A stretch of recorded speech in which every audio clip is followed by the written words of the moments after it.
Halo, selamat berjumpa pada pertemuan untuk skenario yang kelima, olah gerak praktek, yaitu saya akan menyampaikan olah gerak CBM. Umumnya olah gerak ini adalah olah gerak kapal tanker.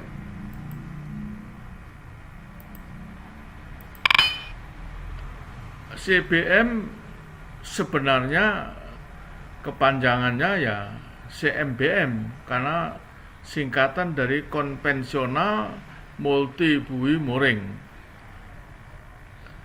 Jadi menggunakan buoy yang lebih dari satu, ya. Ini contoh sambil pengalaman praktis saya ketika saya menjadi nakoda di kapal Pertamina, yaitu ketika saya menyandarkan kapal di terminal tanker Pertamina Sibolga.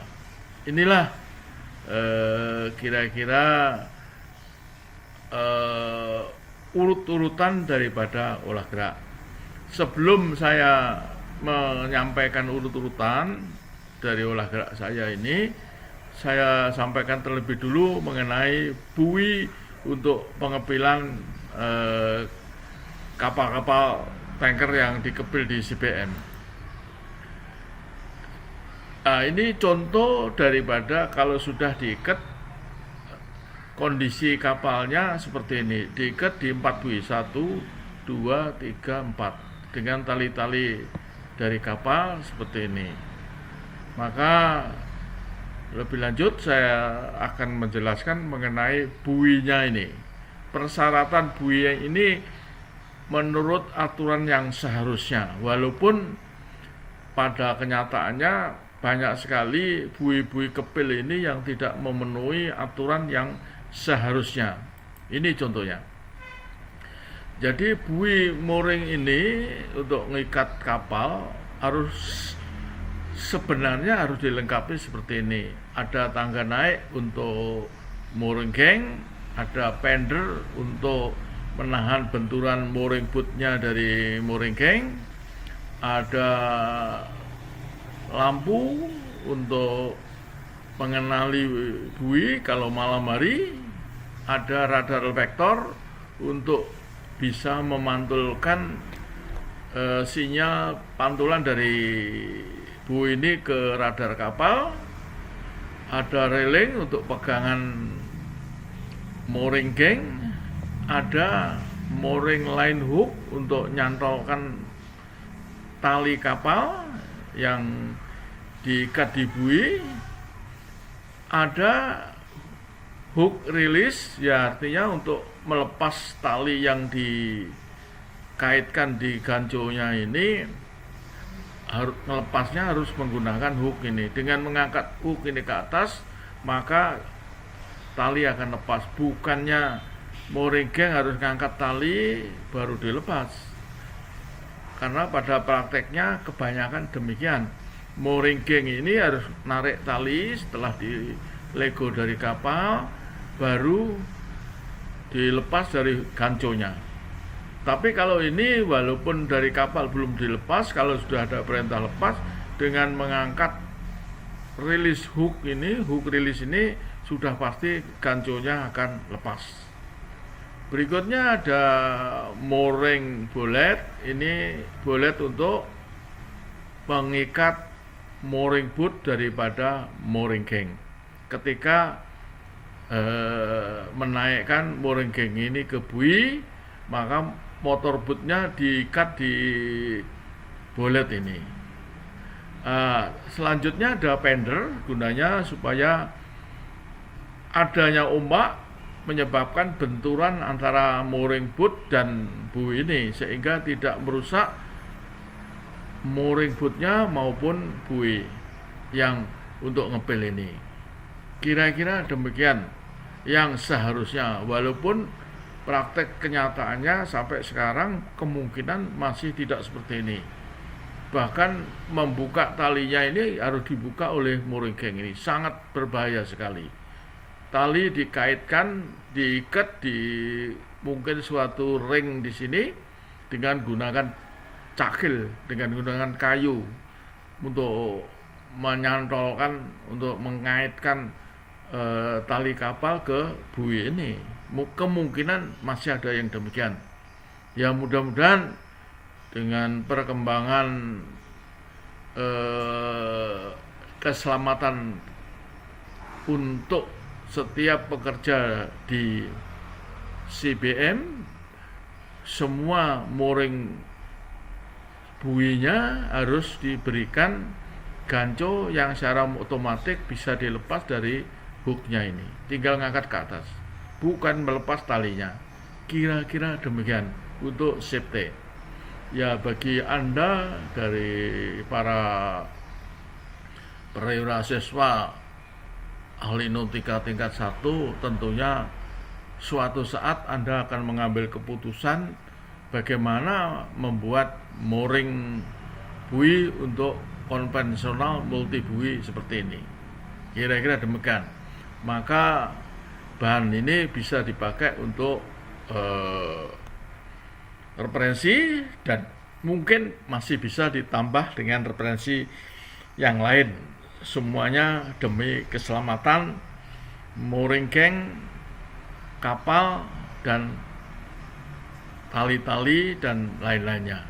Kira-kira dan anak kapalnya, tentunya demikian. Baiklah, kalau gitu saya mulai saja olah geraknya. Ini kapal baru tiba dengan mesin maju pelan sekali, ya, kemudi cikar kanan, kemudian kapten di depan 4 buoy ini di sini kira-kira sudah mulai melego jangkarnya dilego. Jangkar dilego, mesin masih maju, kemudi cikar kanan, maka haluan kapal akan berputar ke kanan. Ya. Terus jangkarnya menahan kapal, rantainya ini ditahan, mesin digerakkan maju, maka haluan kapal semakin ke kanan, ya, memutar ke kanan di samping kemudi cikar kanan. Ya, kemudian mesin stop. Ya, mesin stop, kapal sudah menghadap hampir kebalikan asal mula datangnya kapal, hampir-hampir, maka mesin digerakkan mundur. Mesin digerakkan mundur karena kapal ini adalah baling-baling kanan. Kalau mesin digerakkan mundur, maka buritannya akan bergerak ke kiri. Ini contohnya. Ya. Bergerak ke kiri, kapal bergerak mundur, ya. Rantai di area demikian rupa sesuai kebutuhan panjangnya, maka diperintahkannya mooring boat untuk mendekat, ngambil tali-tali kapal yang di belakang, dimulai tali-tali yang sebelah kiri, ya. Ini mengambil tali yang sebelah kiri, baru dibawa ke buoy yang sebelah kiri ini, dibawa ke sini, ya. Talinya dibawa ke sini, dipasang di buoy, dikaitkan di buoy, baru mooring boat ini mengambil tali lagi kembali ke kapal untuk tali yang sebelah kanan. Ini contohnya. Ya, bawa tali ke sebelah kanan, ke buoy kanan, ya. Baru kemudian ke depan sebelah kanan. Mooring boatnya bergerak ke depan yang sebelah kanan. Ya. Tali yang di depan sebelah kanan diambil, baru dibawa ke buoy depan kanan. Dibawa ke buoy yang depan kanan. Ya. Ini tali yang di depan kanan sudah dikaitkan di buoy depan kanan, maka mooring boat akan mengambil untuk tali yang di sebelah kiri depan. Ya, ini contohnya, ngambil tali sebelah kiri, sebelah kanan, sebelah kiri depan, ya, diambil. Dengan demikian tali belakang sudah dibob oleh kru yang di belakang, yang umumnya sudah ditandai panjangnya tali ini dengan merekah, bisa pakai cat bisa pakai simpul di sini. Sehingga kalau talinya pas di tanda tersebut bisa dibelit atau talinya di stopper. Ya, ini dari pengalaman demikian. Baru kemudian yang sebelah depan kanan dikirim ke bui yang sebelah depan kanan. Ya, baru tali-tali di depan dibob, dikencangkan, demikian juga sama dengan yang di belakang dikasih tanda, sehingga haluan kapal atau badan kapal tidak ketarik ke kiri maupun ke kanan, sehingga pas di tanda itu. Kalau yang sebelah kiri sudah pas, walaupun slack, ya, baru pindah ke sebelah kanan. Nanti pas di tanda kedua tali itu akan sama kencangnya, ya, sudah ditarik akan sama kencangnya. Nah, ini contohnya. Jadi sebelah kiri, sebelah kanan sama kencangnya, karena sudah ditandai di tali-tali kapal ini.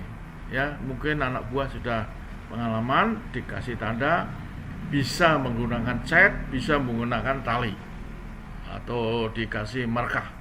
Kira-kira demikian. Jangkar mengarah ke depan.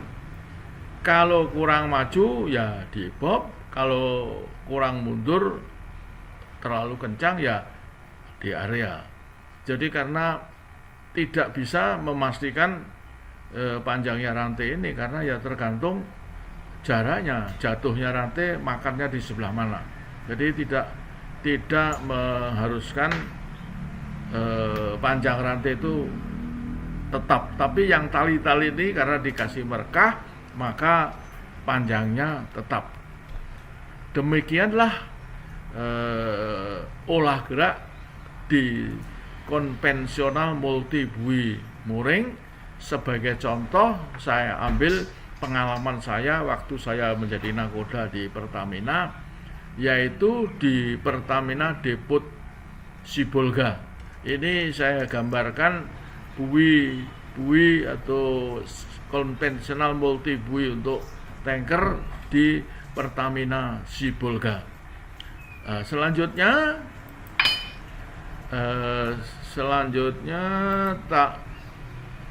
mooring boat mendekat, membawa mooring gang untuk mengangkat selang, ya.